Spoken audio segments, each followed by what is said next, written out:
I was once told that walking through a doorway could cause someone to forget even the most precious memories they had.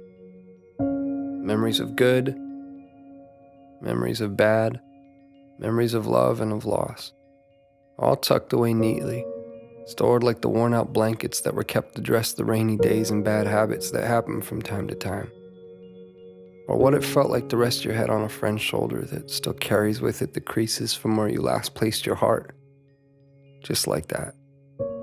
Gone within a single step. That somehow 3 beams and an imaginary line drawn across some old aching floorboards were all that stood between you and the infinite silence of the very things that once colored your mind with sound. It's funny. You can make yourself believe almost anything if you think about it for long enough.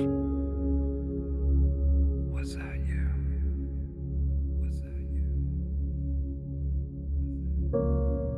I was once told that the love I felt beating inside my chest was nothing more than my mind playing an unfair trick on my heart. And like a pair of dice dancing along the uneven pavement, their fate, much like yours or mine, had already been decided.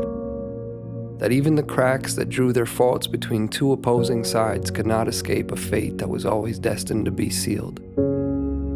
To think that someone could actually believe that the swelling tides of my heart were no more than an anxious highway of ins and outs anchoring my imagination to the castles I've been building in the sky.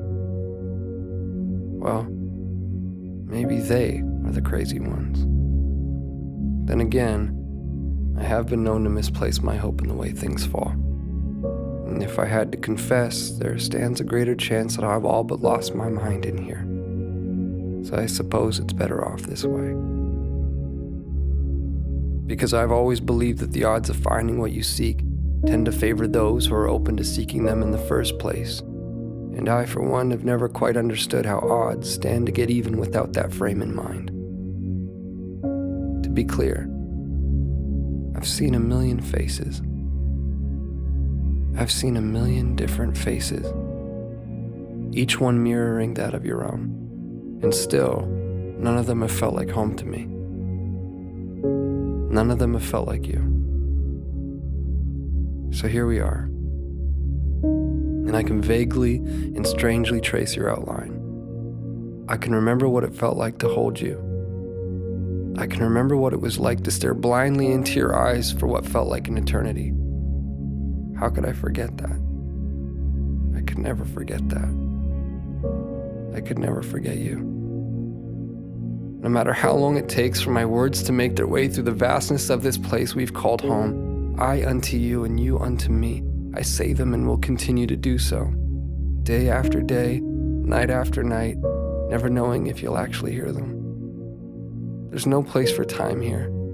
Just overlapping moments where I thought I'd found you, where I thought I heard the sound of your breath, where I felt your heart as it waited patiently for mine, retracing the steps that we left in the life before last, before our eyes closed, before the great divide, before a doorway stood between you and me.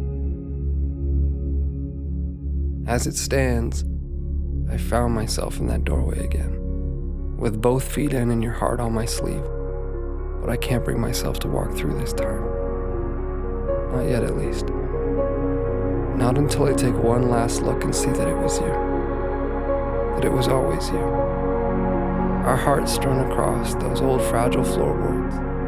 The silhouettes of each and every one of our memories playing out like a story that we both know we've seen before. I remember now. This was where I first found you. And beyond those closed doors, I will find you again. My love. I will find you again.